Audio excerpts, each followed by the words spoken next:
Dijkstra is holding Geralt at knife point, just as the Thanedd Coup begins. Considering both of them want Vilgefortz exposed, they're working toward a common goal for now. Dijkstra and the Redanian soldiers have rounded up most of the Brotherhood and other mages standing in their way, binding them in Dimeridium to prevent them from fighting back. Yennefer escapes through a secret entrance before they could take her.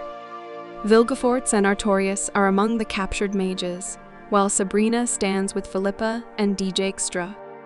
They summon Tissaia to plead their case and expose Vilgefortz. But Tissaia doesn't believe them and unbinds all of the mages, leading to a deadly fight. Geralt notices thick magical fog creeping across the ocean, meaning someone is using magic to hide their approach by sea. Geralt makes haste to find Ciri. Dijkstra tries to stop Geralt, suggesting Ciri has already been apprehended. Geralt beats Dijkstra to a pulp. In the tunnels beneath Aretuza, Yennefer runs into Lydia, who tries to kill her. Triss arrives just in time to save Yennefer, and they leave to find Tissaia. Elsewhere on Thanedd Island, Jaskier wakes up to find Radovid has slipped out to kidnap Ciri.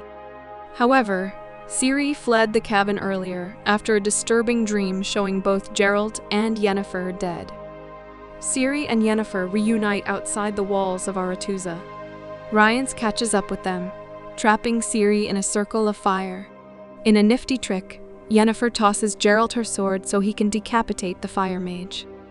Back at Aretuza, Tissaia realizes she's made a terrible mistake, as Vilgefortz reveals himself as a traitor and opens the doors for the Nilfgaard and Scoia'tael army.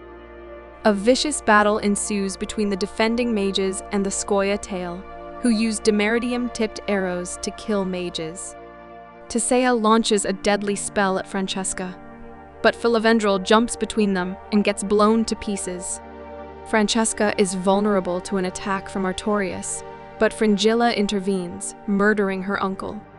Fringilla then persuades Francesca to fight through her grief.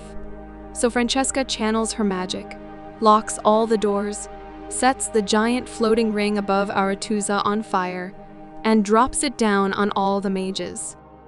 Sensing an incoming loss, Tissaia prepares to summon a spell of last resort called Alzar's Thunder. Istred rushes to retrieve the Book of Monoliths, but mistakenly walks right into Vilgefortz's trap.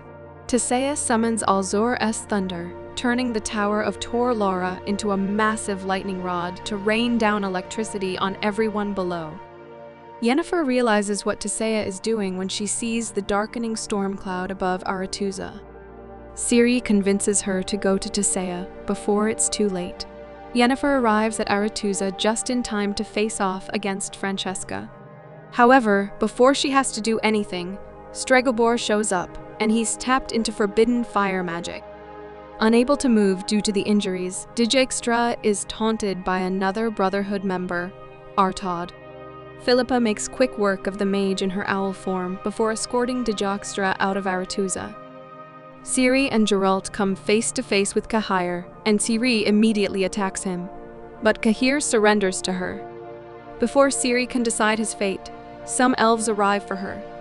So Cahir tells her to run and promises to find her again.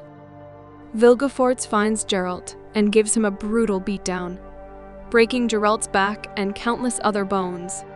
He intentionally leaves Geralt horribly injured, but alive, as his lesson to the continent.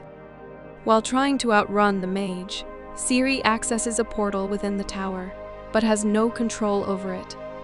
And by using her magic on it, she causes the portal and the surrounding tower to explode. The force of the magical combustion blows Vilgefortz outside. Across the island, Yennefer reaches Tissaia and escorts her outside Aretuza alongside the other surviving mages. On the beach, Triss finds Geralt's broken body floating in the ocean and pulls him out. Everyone watches as Tor Lara collapses, unaware Ciri is the reason behind its downfall.